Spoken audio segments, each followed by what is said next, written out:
Hi there, everyone. I'm very excited to start sharing this with all of you. I have so many thoughts about what's going on now, and I think there's a lot of kind of very primal risk, primal threats that people are feeling that is shaking us and making us feel disconnected, basically. And I actually really want to speak into the need of connection right now, and how this sense of disconnection or separation, self-isolation, is a very interesting phenomena in terms of how I have been following healthcare and finding its destructive properties, really, and how that's been more and more of a thing for me to bring the sacred connection, the heart connection back into medicine. And where you can see it the most, if you just follow the concept of connection, I mean, if you listen to the biology of belief, Bruce Lipton, you listen to a lot of the prominent kind of mind, body, well-being specialists who are speaking right now on a very deep integral level. If you listen to the shaman speaking, if you listen to deeper truths, there's a thread that's coming through, and Gabor Mate also very exemplifies it in his speakings. And I'm going to put references to these amazing people also, who I think are very important in creating a collective healing right now. So what you find is that the sense of connection is what people are really yearning for. And we're yearning for it so deeply, we're looking for it in so many places, that it is a misdirection of where we can find the connection. And a lot of things happen at very important times in our life when we are building our story and imprinting our understanding and our perception of how connected and supported we feel in life and by Mother Nature.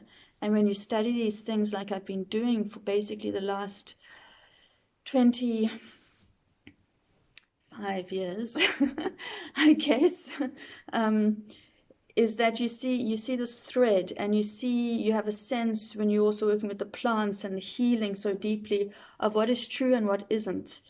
And the truth is coming out more and more at the most important time for our primal imprinting, for our parenting, for our understanding of life, how we will understand life, happens at birth and prenatal. So prenatal parenting and birth, and then the few months afterwards, 18 months of infancy, is the most important time when we as children are creating the glasses that we are going to see the world through.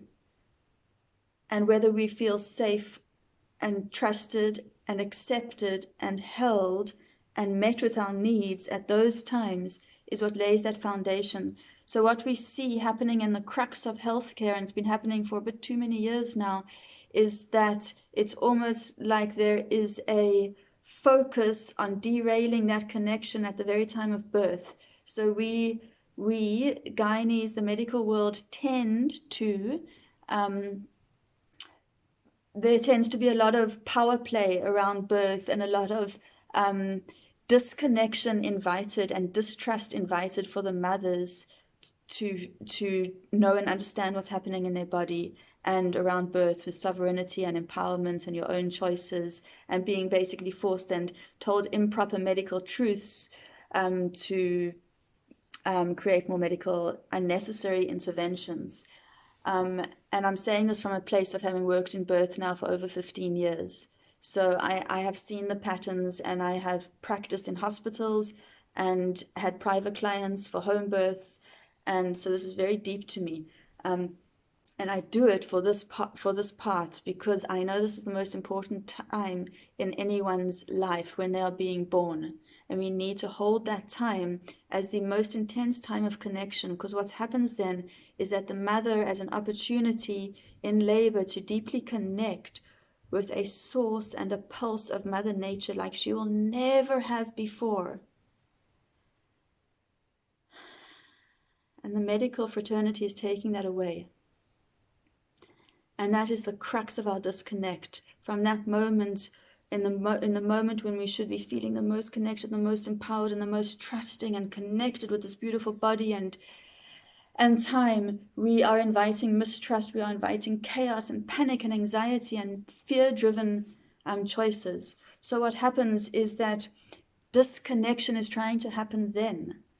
And then we even struggle with keeping the moms with with babies, the babies with the moms, and not having separation at this time. If you have certain classes, this is almost demoniac in terms of what it is doing for the ego of each child and mother. We're creating people who are being brainwashed into depending on a medical system that is not serving them individually. And we're seeing a state health decisions made now also. So my most intention for this course is actually for us to connect with our own body, know what are the health pillars that we need so that we can make our own decisions. We can be in touch with our body. We can know when something is not right. We don't have to understand it all medically, but we can know when something is not feeling right, and we can trust it, and we can have the basic steps to empower ourselves to bring us back into an alignment with Mother Nature, which works. The alignment works. We're trying to control, we're trying to disconnect, and when we have disconnection, this is all in the basics of Vedic creativity and Shiva and Shakti, but as we come into material existence in material form, there's ego created. And that ego keeps trying to tell us we are this material body. We have to worry about what we look like. We have to worry about all these different social concerns that kind of society imprints in us, which are not really so much to do with our inner wealth and health and well-being. So we need to know who we are inside this, and then we need to connect with our source. And we have to know that source. So if we don't have a sense of source, universe, divinity, God, Krishna, Allah, Yahweh, Jesus, so many options, but we have to connect with that source, not in a religious way, but in a sacred way, because there is something bigger than us. And that something bigger is also within us, but it's also separate from us, and it supports us and it controls and it contains us, and we can connect. We never feel satisfied in that yearning to connect because we are not applying it in the right way. We are not applying it to the right source. So we need to do activities to bring our bodies in alignment with that source so we can feel that connection, because we are trying to feel connected with things that do not reciprocate with how we are yearning to feel connected.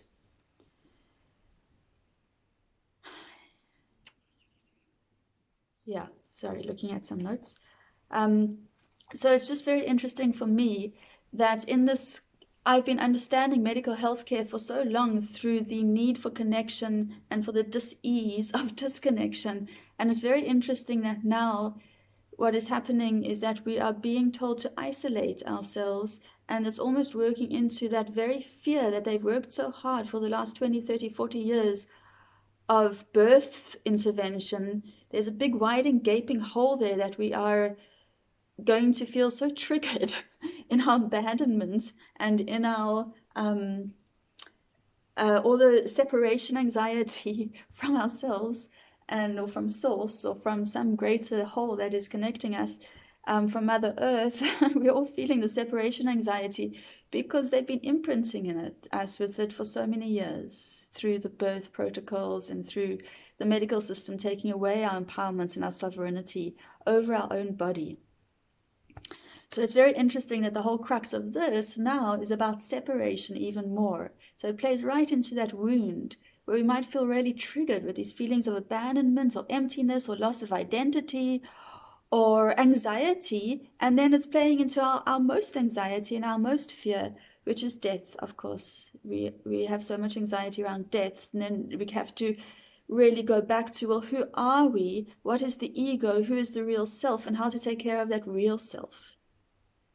So this is what medicine needs to be teaching. We need to be empowering people, so when things happen like this, we don't go off the rails and depend on a medical patriarchy to kind of help us.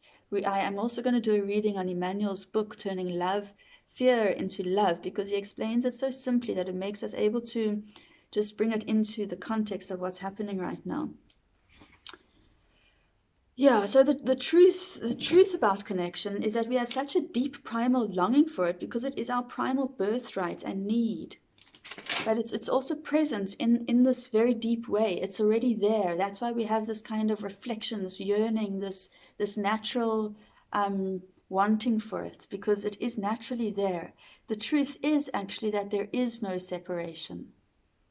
Actually, there is only connection. The separation is when our ego comes in the way of that connection. So the separation is our illusion that gets imprinted around the pregnancy and birth and the doctrines from social media and society. The truth is that connection is always there. We are all so profoundly, deeply connected to an infinite source of wisdom, support, and being held. This is Mother Earth. This is what she's always there for us. And when we turn to her, when we turn to the source, there's and acknowledge it, and we find ways to live in alignment and bring it into our lives in a way that we can connect and remain connected with the source. Find ways to live, connect, respect. This connects, and she shows up completely. It's just like Gabrielle Bernstein will say, the universe has your back. So when we access this truth, our cells feel the support, and we can relax. We can gain courage. We can be able to open vulnerability, trust. The universe has our back. And furthermore, the connection is so deep that the infinite wisdom of nature connects us. So this is another concept that I'm going to unravel further in the course, is elemental medicine. So I'm going to include my video for elemental medicine also in the resources. That made an introduction which explains how energetically we are so connected. So we are connected with a wisdom of nature that is an energy frequency or vibration. It's pi. It's the golden ratio, the golden mean. So when we are connecting with this wisdom, this frequency of nature, we are also creating a healing balance. And we can do this by working with plants who are reflecting the energies in a medicine form, in a way that we can use it to balance our own energies, our own biochemistry, physiology, body, mind, and soul when we look at it elementally.